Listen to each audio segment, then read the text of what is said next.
तो last lecture में हम लोगों ने नॉर्मलाइजेशन कैसे करना चाहिए वेव फंक्शन का उस बारे में पढ़ा था। अब इस लेक्चर में हम पढ़ेंगे एक्सपेक्टेशन वैल्यू। तो क्वांटम मैकेनिक्स में एक्सपेक्टेशन वैल्यू जो होती है वो बहुत इम्पॉर्टेंट पार्ट प्ले करती है। ठीक है, तो एक्सपेक्टेशन वैल्यू मान लो एक एवरेज जैसा होता है। जैसे कि अगर इन क्लासिकल मैकेनिक्स, हम क्वांटम मैकेनिक्स की बात नहीं कर रहे हैं हम लोग। नॉर्मली अगर हम लोग बोल रहे हैं कि क्लास में 5 स्टूडेंट हैं। पहले स्टूडेंट को आए 63%। ठीक है, दूसरे स्टूडेंट को आया 80%, तीसरे स्टूडेंट को आया 74%, चौथे को आए 50% और पाँचवें को आए 95%। तो हम लोग क्या बोलेंगे कि इनकी एक्सपेक्टेशन वैल्यू कितनी हो गई है? एक्सपेक्टेशन वैल्यू हो गई है इनका एवरेज। मतलब ये जितने भी 5 बच्चे हैं इनके परसेंट का जितना एवरेज है वो रहेंगी हमारी क्वांटम मैकेनिक्स में एक्सपेक्टेशन वैल्यू। मतलब हम लोगों को एवरेज निकालना है। ठीक है, क्वांटम मैकेनिक्स में एक्सपेक्टेशन वैल्यू का मतलब होता है वो क्वांटिटी का एवरेज एवरेज और उसकी प्रोबेबिलिटी। जब हम दो चीज़ को कंबाइन करेंगे क्वांटम मैकेनिक्स में, किन दो चीज़ों को? एक तो एवरेज और एक प्रोबेबिलिटी। ये दो चीज़ों को जब हम कंबाइन करेंगे क्वांटम मैकेनिक्स में तो हमें मिलेंगी एक्सपेक्टेशन वैल्यू। ठीक है, सो बॉर्न ने क्या बताया कि जो प्रोबेबिलिस्टिक इंटरप्रिटेशन होता है वो बहुत इसेंशियल होता है जब हम एवरेज कैलकुलेट करते हैं या एवरेज या कोई एक्सपेक्टेड वैल्यू कैलकुलेट करते हैं। तो क्वांटम मैकेनिक्स में जब हम एक्सपेक्टेशन वैल्यू, जिसको हम एक्सपेक्टेड वैल्यू भी बोल सकते हैं, वो एक्सपेक्टेशन वैल्यू जो कि एवरेज होती है वो हम किस तरीके से निकालेंगे? प्रोबेबिलिस्टिक इंटरप्रिटेशन के through. Okay, so according to Born, the wave function psi has probabilistic interpretation. Therefore, it is essential to calculate the average or expected value of any dynamical quantity defined by the wave function. Okay, so हम लोग क्या करने वाले हैं? Expectation value में हम लोग in general average निकालेंगे क्वांटिटीज़ का। और एवरेज किस तरीके से निकालेंगे? प्रोबेबिलिस्टिक इंटरप्रिटेशन के through.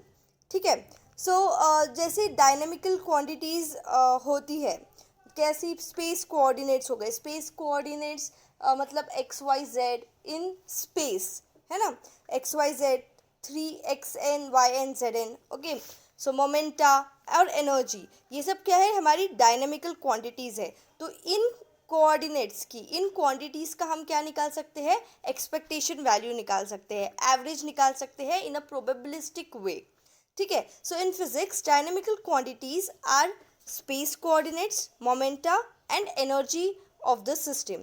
So the expectation value of dynamical quantity is the average value of the quantity weighted by probability by observing that value. समझ आ रहा है? तो एक्सपेक्टेशन वैल्यू क्या होगी हमारी? Average value. हमारी जो क्वांटिटीज़ है, कौन सी क्वांटिटीज़? डायनेमिकल क्वांटिटीज़, जैसे कि स्पेस कोऑर्डिनेट्स, मोमेंटा, स्पेस में पोजीशन कोऑर्डिनेट, मोमेंटम कोऑर्डिनेट्स दोनों, मोमेंटम और एनर्जी, ये सब हम मेजर कर सकते हैं। इनकी एक्सपेक्टेशन वैल्यूज़ हम निकाल सकते हैं क्वांटम मैकेनिक्स में। ठीक है, सो एक्सपेक्टेशन वैल्यू का फॉर्मूला क्या होगा? ये हमने दो ब्रैकेट में लिखा है। दो ब्रैकेट के अंदर जो भी वैल्यू की हम लोगों को एक्सपेक्टेशन वैल्यू निकालनी है उसको हम ये दो ट्रायंगुलर ब्रैकेट्स के बीच में रखेंगे। ठीक है, तो ये हो गई उसकी एक्सपेक्टेशन वैल्यू। उसका फॉर्मूला होता है integration of probability of R comma T into expectation value का, ये क्या है? हमारी ऑपरेटर एफ ऑपरेटर। जो भी वैल्यू का हम एक्सपेक्टेशन वैल्यू निकाल रहे हैं वो क्या रहेगा? प्रोडक्ट ऑफ, प्रोडक्ट किसका? प्रोबेबिलिटी का विथ इट्स ऑपरेटर, उसका ही ऑपरेटर, जिसकी एक्सपेक्टेशन वैल्यू हम लोग निकाल रहे हैं उसी के ऑपरेटर के साथ उसका प्रोडक्ट करेंगे तो हमें एक्सपेक्टेशन वैल्यू मिल जाएंगी। और ये डी टॉ तो हमारा इंटीग्रेंड है। ठीक है, सो एक्सपेक्टेशन वैल्यू क्या हो जाएंगी? हम प्रोबेबिलिटी कैसे निकालते हैं? हमने लास्ट जो नॉर्मलाइजेशन पढ़ा था उसमें देखा था probability Sai star into Sai होता है और ऑपरेटर एफ, ऑपरेटर वैसा ही रखेंगे हम लोग। तो एक्सपेक्टेशन वैल्यू ऑफ एफ हो जाएंगी integration psi star operator F into psi d tau. ठीक है। सो हम लोग कुछ रूल्स देखेंगे, उसके बाद हम लोग एक्सपेक्टेशन वैल्यूज़ निकालेंगे, कुछ दो प्रॉब्लम के एग्जांपल्स देखेंगे और उसमें हम लोग एक्सपेक्टेशन वैल्यूज़ निकालेंगे। ठीक है।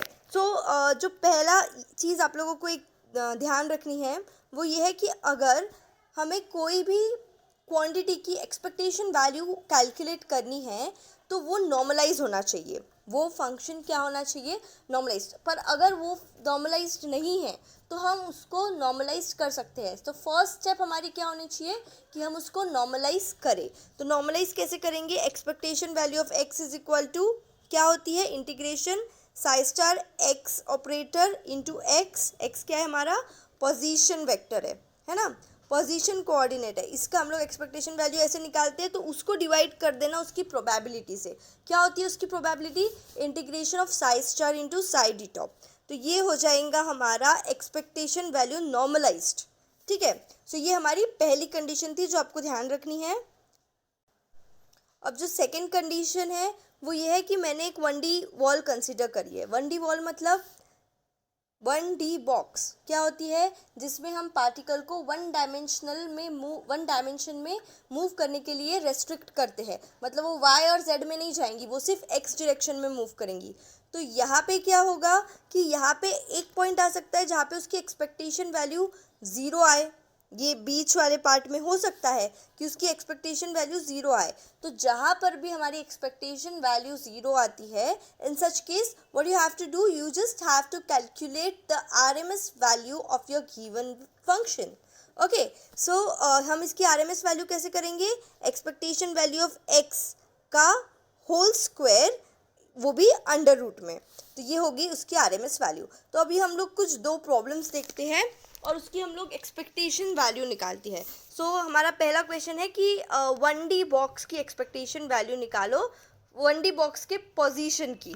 ठीक है। सो calculate the expectation value of position of one particle in 1D box. की 1D बॉक्स में पार्टिकल कहाँ है। 1D बॉक्स मतलब ऐसा बॉक्स, मतलब ऐसे सिस्टम जिसमें पार्टिकल को हम वन डायमेंशन में मूव करने के लिए रेस्ट्रिक्ट करते हैं। ओके।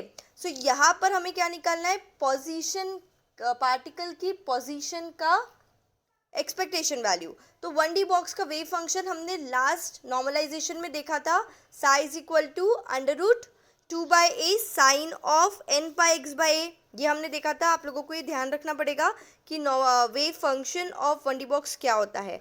ठीक है। और वो कैसे आया ये इसके पहले हम लोगों ने देख लिया है। तो psi is equal to under root of 2/a sine n/x/a। तो एक्सपेक्टेशन वैल्यू का फॉर्मूला लिखेंगे हमें इसकी एक्सपेक्टेशन वैल्यू निकालनी है। तो वो होगी integration from 0 to a। 0 to a क्यों, 1D बॉक्स की लेंथ कितनी है, 0 से a तक। ठीक है। सो 0 to a Sai star X operator Sai D top. अब साई स्टार मतलब क्या हो गया, कॉम्प्लेक्स कॉन्जुगेट ऑफ साई। अब साई हमारा है under root 2/a sine of n/x/a। तो इसमें कोई कॉम्प्लेक्स नंबर है ही नहीं, तो कॉन्जुगेट भी सेम वही रहेगा, psi and psi star will be equal here. So हमारा यहाँ पे वैल्यू क्या आ जाएंगी, 0 to a under root 2/a sine n/x/a into operator x को हम x ही लिखेंगे और root 2/a sine n/x/a into dx। अब यहाँ से कॉमन हम लोग रूट 2/a और इंटू रूट 2/a क्या हो जाएगा, 2/a और into integration from 0 to a x sine square n/x/a dx। ठीक है। तो ये हो गया। अब इसे हम लोगों को इसका क्या निकालना है, इंटीग्रेशन निकालना है। तो यहाँ पे एक छोटी सी ट्रिक आप लोग अप्लाई कर सकते हो, sine square n/x/a dx into x. ये फंक्शन कैसा फंक्शन है, ऑड है या इवन है, ऑड फंक्शन है। ठीक है। ये फंक्शन ऑड है तो क्या होगा, हम इसका जो इंटीग्रेशन है वो ज़ीरो आ जाएगा। पर आप लोग इसे सॉल्व कर सकते हो इस मेथड से भी। तो कैसे करोगे, साइन को कॉस के फॉर्म में लिखोगे, साइन स्क्वायर थीटा है वहाँ पर, तो हम लोग ये फॉर्मूला अप्लाई करेंगे, cos two theta is equal to 1 - 2 sine square theta. तो 2 साइन स्क्वायर थीटा क्या हो जाएगा, 1 - cos टू थीटा, और साइन स्क्वायर थीटा क्या हो जाएगा 1 minus cos two theta by 2। तो हम एक्सपेक्टेशन वैल्यू जो है हमारी x की, उसमें जो साइन स्क्वायर थीटा है उसमें हम लोग ये वाली वैल्यू पुट कर लेंगे। तो क्या हो जाएगा हमारा expectation value of x is equal to 2 by a into 0 to a x into 1 minus 2 n pi x by a by 2 dx। ठीक है, अब हम सेपरेट करेंगे इंटीग्रेशन को दोनों टर्म्स में और x को 1 से मल्टीप्लाई करेंगे। तो हमारा नेक्स्ट क्या आ जाएगा, 1 सेकेंड। तो एक्सपेक्टेशन वैल्यू ऑफ x हो जाएगी 1/2 into 2/a into integration from 0 to a x dx, ये पहला इंटीग्रेशन, और दूसरा integration 0 to a x into cos of 2 pi n x upon a dx। तो इसमें x इंटू कॉस क्या हो जाएगा, x इंटू कॉस, कॉस है हमारा ऑड फंक्शन, तो ऑड फंक्शन मतलब इसका इंटीग्रेशन 0 और x का integration x square by 2। So 1 by a into x square by 2, limits put करने के बाद 1 by into A square by 2 हो जाएगा, और एक्सपेक्टेशन वैल्यू हमारी क्या आ जाएंगी a/2। 1D बॉक्स की जो पोजीशन है, पार्टिकल की पोजीशन का हमें अगर एक्सपेक्टेशन वैल्यू निकालना है तो हमारा कितना आया a/2। तो इसी तरीके से आप लोगों को एक्सपेक्टेशन वैल्यू कैलकुलेट करनी है। हम एक और एग्जाम्पल लेंगे, तो एग्जाम्पल 2 हम लोग देखते हैं। तो एग्जाम्पल 2 में क्या है, find the expectation value of position and momentum of particle whose normalized wave function is given by. तो पिछले जो प्रॉब्लम था, पिछला प्रॉब्लम, उसमें वेव फंक्शन गिवन नहीं था। ठीक है, तो उसमें बस 1D बॉक्स दिया था, तो हमने वेव फंक्शन को लिखा और उससे फिर हमने हमारी एक्सपेक्टेशन वैल्यू निकाल ली। तो ये वाला जो प्रॉब्लम है, इसमें हमें वेव फंक्शन दिया है और इसमें हमको पोजीशन और मोमेंटम दोनों निकालना है पार्टिकल का, और उस पोजीशन और मोमेंटम की एक्सपेक्टेशन वैल्यूज निकालनी है पार्टिकल के। ठीक है, तो ये फंक्शन नॉर्मलाइज्ड है, यहाँ पे मेंशन किया हुआ है। तो एक्सपेक्टेशन वैल्यू की फॉर्मूला क्या होगा, यहाँ पर लिमिट्स नहीं दिए हैं, तो हम लोग माइनस इन्फिनिटी टू इन्फिनिटी रखेंगे। तो एक्सपेक्टेशन वैल्यू ऑफ x क्या हो जाएंगी, minus infinity to infinity psi star x psi d tau. तो साई स्टार क्या हो जाएगा, complex conjugate of the given function. Complex conjugate, यहाँ पे कॉम्प्लेक्स नंबर है तो इसका कॉम्प्लेक्स कॉन्जुगेट निकलेगा, तो ये क्या हो जाएगा, n का n स्टार हो जाएगा कॉम्प्लेक्स कॉन्जुगेट, और उसके बाद 1 सेकेंड, और उसके बाद n star into e to the power minus x square upon 2a square plus i k x है, तो कॉम्प्लेक्स कॉन्जुगेट में क्या हो जाएगा, minus i k x, okay, into x into psi की टर्म। तो साई हमारा क्या है, n into e to the power minus x square upon 2a square plus i k x D x. ठीक है, तो ये n स्टार इंटू n, ये दोनों कॉन्स्टेंट्स है, तो मैं इसको बाहर निकाल सकती हूँ, ये इंटीग्रेशन के बाहर आ जाएंगे, तो n इंटू n स्टार हो जाएगा, और फिर into integration from minus infinity to infinity, क्या टर्म्स बची हमारी, ई टू द पावर, दोनों ई टू द पावर वाली। So e to the power minus x square upon 2a square minus i k x into x into e to the power minus x square upon 2a square plus i k x D x. ठीक है, फिर मैं x की term अगर मैंने side ले ली, तो ये दो जो टर्म्स है दोनों e की है, तो e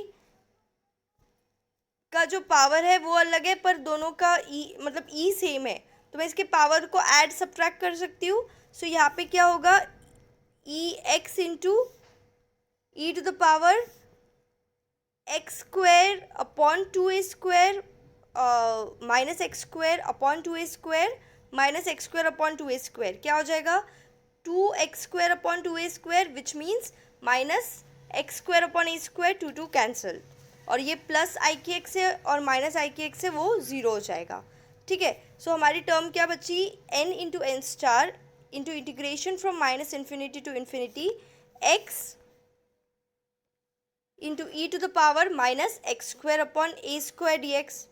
अब ये फंक्शन कैसा है, ऑड है। अब तुम्हें पता कैसे चलेगा कि फंक्शन ऑड है या इवन है, तो हम लोग यहाँ पे क्या करेंगे, x की जगह माइनस एक्स पुट करके देखेंगे।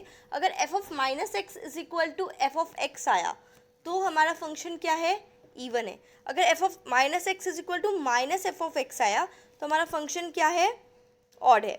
ठीक है, तो यहाँ पे मैंने अगर x की जगह माइनस एक्स पुट करी तो मेरे फंक्शन क्या हो जाएगा, minus x into e to the power minus x square upon a square, which means हमारा फंक्शन क्या है, ऑड है, और ऑड फंक्शन का इंटीग्रेशन क्या होगा, ज़ीरो, विच मीन्स कि हमारी एक्सपेक्टेशन वैल्यू क्या आ जाएंगी, ज़ीरो। तो ये एक्सपेक्टेशन वैल्यू किसकी है, पोजीशन की एक्सपेक्टेशन वैल्यू है ये वेव फंक्शन के लिए। अब मोमेंटम की एक्सपेक्टेशन वैल्यू आप लोग कैलकुलेट करके मुझे सेंड करना। Thank you.